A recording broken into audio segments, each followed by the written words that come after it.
Welcome to Up to Speed, the Hub's new YouTube series featuring interviews with Hub contributors on their articles touching on the big issues that Canada is facing these days. I'm pleased, very pleased, to welcome today Hub writer Eric Lombardi. He is a self-described fair weather liberal and the president of More Neighbours Toronto. How's it going, Eric? Nice to see you. Hey, doing well and happy Friday. Okay, so I called you a fair weather liberal. How do you describe yourself? Large liberal, small liberal? What kind of L am I looking at across this table? I'd say fundamentally you're looking at a small L liberal. What drives me in my thinking is around principles of liberty, freedom, and respect for the fact that people are individuals, and we should focus on that in public policy rather than group ideologies, identities, etc. And so I would say the fair weather liberal part is, I have had some history working with the federal Liberal Party, and I am advising provincial leader Bonnie Crombie on her housing platform.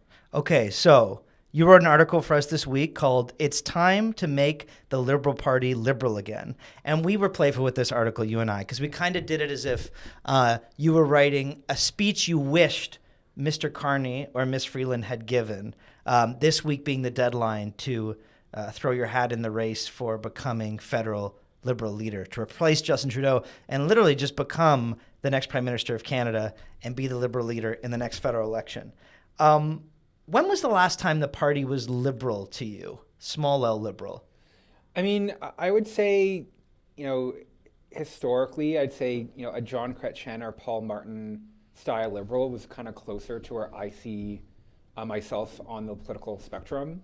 I'd say there'd be a lot of criticism of the fact that during the 1990s, they did have to cut budgets significantly, download things to provinces, but they had a very keen eye to the fiscal realities of running a country, and in many ways were kind of forced by circumstances to be a bit more thoughtful about where governments participate versus not. And so I'd say, that was an era that was probably closer to it on the economic side.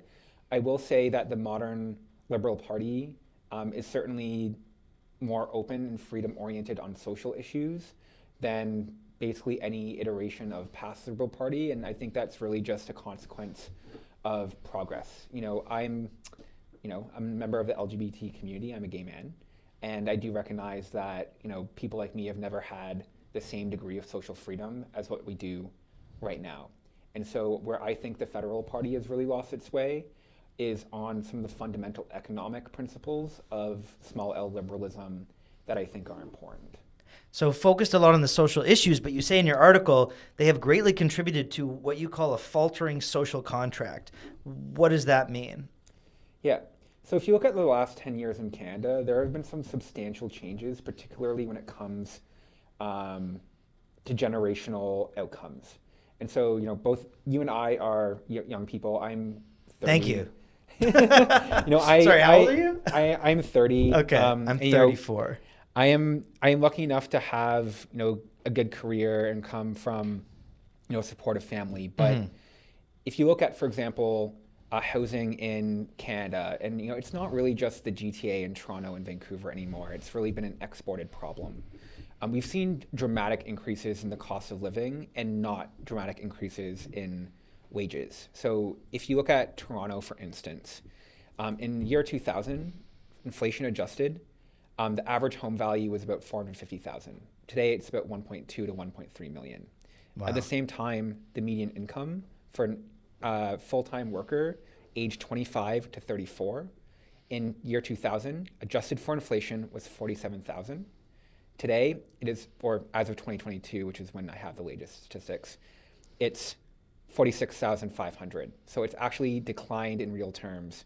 And this has had a lot of consequences. If you also look at education, right? People do need to spend more time in school working on credentials. They end up going to more debt, and entry-level salaries have not increased. And so this has culminated in what I consider to be like a milestone recession, because you've put confident financial footing for young people much further into the future. And so you're even seeing things like declines in marriage, declines in fertility, and a lot of young people, I think, carry a lot of anxiety just because of how hard it is to start getting ahead. And that's been a fundamental failure of this country to deliver what I think was a part of a social contract for a very long time. And, liberals like to talk about the ways that they spend money. They spent $80 billion on housing Investing. issues. They're investing in the future. But, is what they would say. But the fundamentals aren't necessarily working out. And, there's been some major mistakes when it comes to areas like immigration, which have also made the housing crisis work. I believe immigration is a core component of the Canadian identity. But for 40, 50 years, we basically had a very consistent immigration system that let in about 1% of the population. There are clear rules, criteria, and the economic and cultural value people could bring to the country was paramount. And then we all of a sudden saw this switch with the federal Liberals where they really went to index on temporary immigration, low wage employers who are lobbying.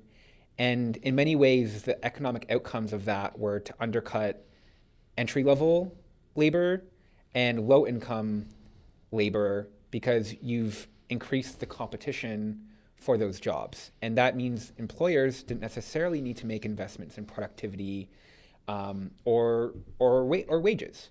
And so you've had, all this good talk about these things, but then there's been these fundamental policy failures that have made life, I think, worse in particular for young people. And then the cultural ramifications of a loss of hope for a generation that drives a lot of culture. Well, this is the thing I want to get at. How much can we lay this at the feet of the Liberal Party versus, and you mentioned it, inherited troubles, be they, the sluggish productivity, housing costs, ballooning debt? How much can we actually attach to this party?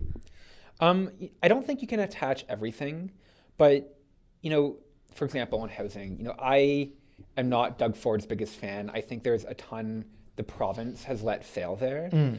But what's unique about the federal government is that they command the attention of the entire country. And I think there's been an art to politics where leadership isn't just what policy levers can you pull, but how do you actually help inform people about what the problems are to get the consensus for change. And I think we focused a lot on the language and not the getting it done part. Symbolism, substance. Right? And so, you can even look at, interprovincial trade barriers, which, is frankly a scourge on the country. Like, I actually think that it should bring people in provincial governments deep shame that they keep a system in which we cannot trade freely with each other because we're protecting, local benefactors or fear of change, etc. And to me, that's something that requires substantial federal leadership. And because it's hard, we don't really see that. And in a lot of the areas where, it's hard, we didn't see much action. And governing can't always be about, kissing babies and, the fun stuff. And I think that's where the Liberals have failed. I like this quote from your piece. Abandon identity politics, tear down redundant regulations, eliminate interprovincial trade barriers, bring back the investment we've driven away. If a U.S.-provoked recession looms, our priority is to lower costs so key sectors can return to nation building. So how do we return to nation building? Yeah. So one of the fundamental challenges in Canada, and I'd actually say that this is, I call it Anglo disease because this is actually happening in the UK, in Australia, and New Zealand, in particular at a similar time, and many American cities as well.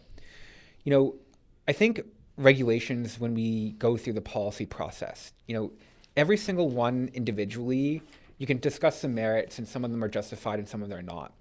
But they're adding up to a system that is so complex that many become unenforceable. People don't actually know what their rights are and their obligations are.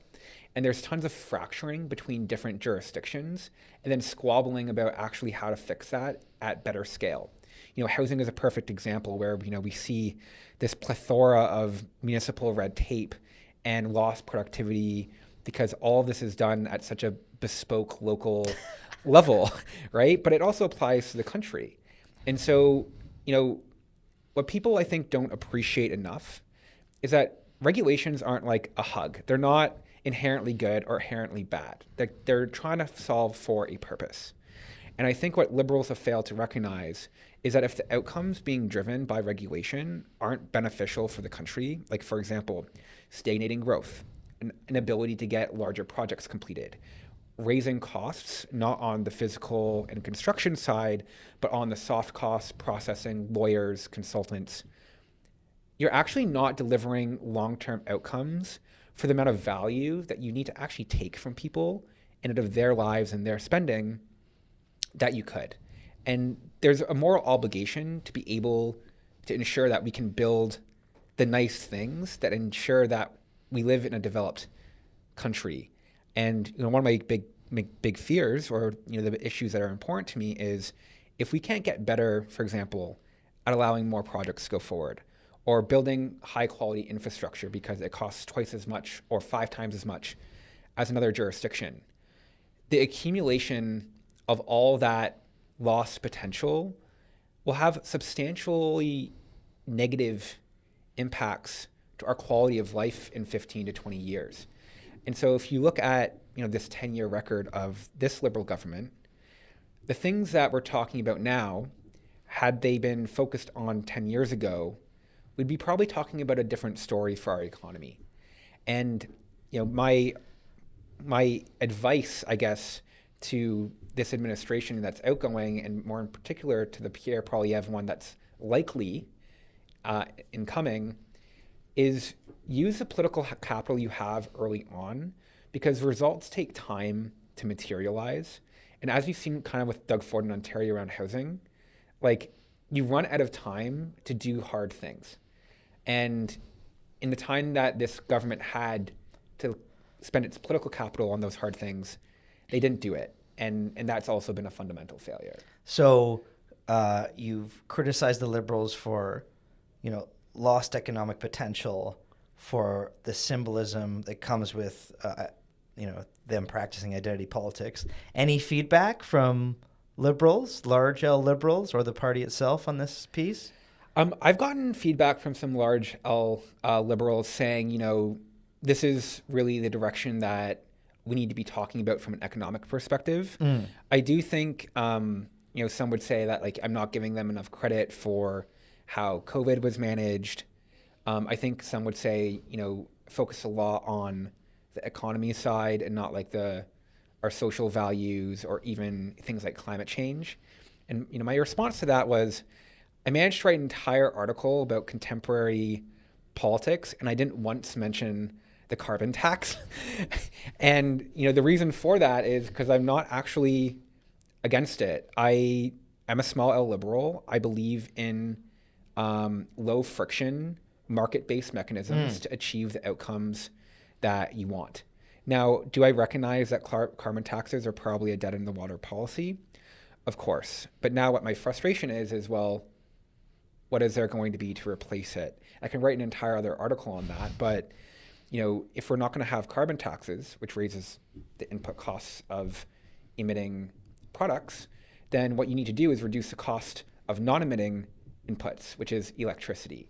And so Canada even lacks a cohesive electricity strategy, even though it's probably our number one current advantage geopolitically for the next 20 years. Our electricity system is nearly clean.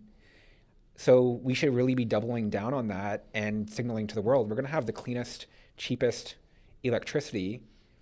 And that's sort of an anti-carbon tax that achieves the same thing. And so I don't know where I'm going with this, other than to say, Liberals have lost the ability to just talk honestly, both about culture and make some salient cultural observations, and also just explain in layman's terms why they believe in certain things. And I think convincingly. I was watching the Pierre Poilievre Jordan Peterson interview.